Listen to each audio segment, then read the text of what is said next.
Hi guys, magandang araw po sa inyong lahat. Sa video natin ngayon, pag-usapan po natin ang sinabi ni common partner ni Tatay Digong na si Hanaleta Bansenya na wrong move daw. Before tayo guys magsimula, magpapasalamat muna po ako sa lahat ng mga viewers, silent viewers and supporters sa channel ko. Maraming salamat po guys sa inyong walang sawang panonood at suporta. Kung bago lang kayo sa channel ko at gusto nyong video nito, paki-like lang po, share, and huwag kalimutang mag-subscribe. Sabi ng Philippine Star, sabi ni Hanaleta Bansenya, partner of President Rodrigo Duterte, statement about the detainment of Duterte in The Hague, Netherlands, wrong move. Tinanong niya si Tatay Digong, okay ka lang ba? Sabi ni Tatay Digong, opo, okay lang ako.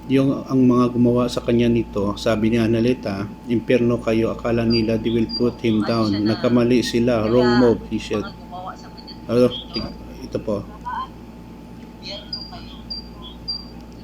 Because wala siyang kami pa may sakit yung ako pa, sabi ko sa kanya, pero sabi niya no.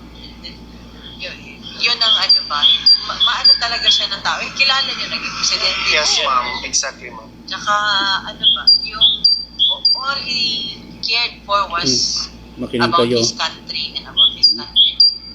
Alam niyo yan. There's no doubt, ma'am. There's no doubt. Kaya, that's why nga, ako, to be honest with you, mutana ko sa Ginoo, yan naman, Lord. Up to now, I'm still, question mark. So, buti sana ako naging tarantado, magnanakaw, diba? Mga, kabila, ma'am. Ready. diba? Wala tinanong wala wala nag-abuso katong time na kuan ka, wala na, there was no air about him na presidente siya. That was my prayer for the war pa na. Lord, help me to be humble. And then, same po sa iyaman na kita niyo man mag-astawa.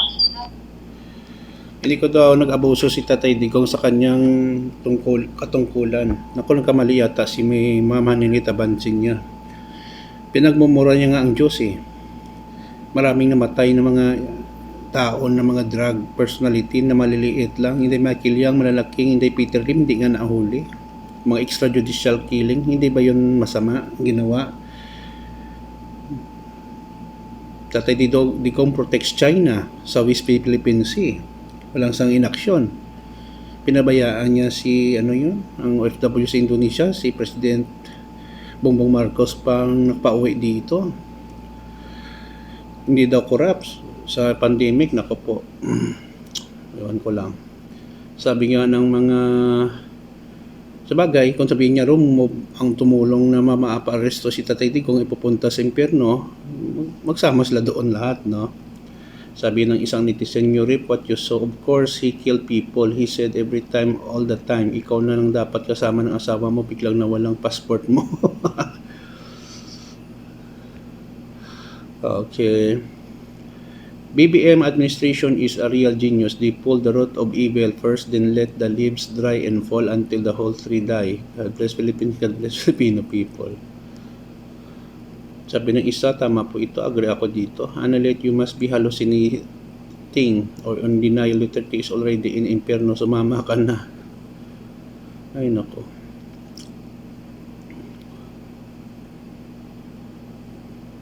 You have underestimated the Marcos family that has been an expert in political strategies long before you gain power in Davao. The rise and fall in the great comeback in power is very executed, playing dumb strategy you don't see coming.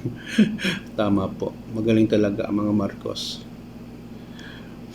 You reap what you sow in law of nature. So, masasabi ko lang po dito, very hypocrite po ang sinasabi ni Hanaleta Bansenya na walang ginawang katarantaduhan si Tatay Digong. Marami siyang ginawang katarantaduhan actually. Kaso lang, common partner niya ito, so she defend si Tatay Digong. Ano bang comment nyo guys? Pakilagay lang dyan sa comment section ng ating video, no? Please like, share, and huwag kalimutang mag-subscribe. Mahal ko kayo. Ingat po tayo. Mahalin natin ang Pilipinas. See you in the next video guys. Ito naman po kaibigan nyo si Jake. Paalam.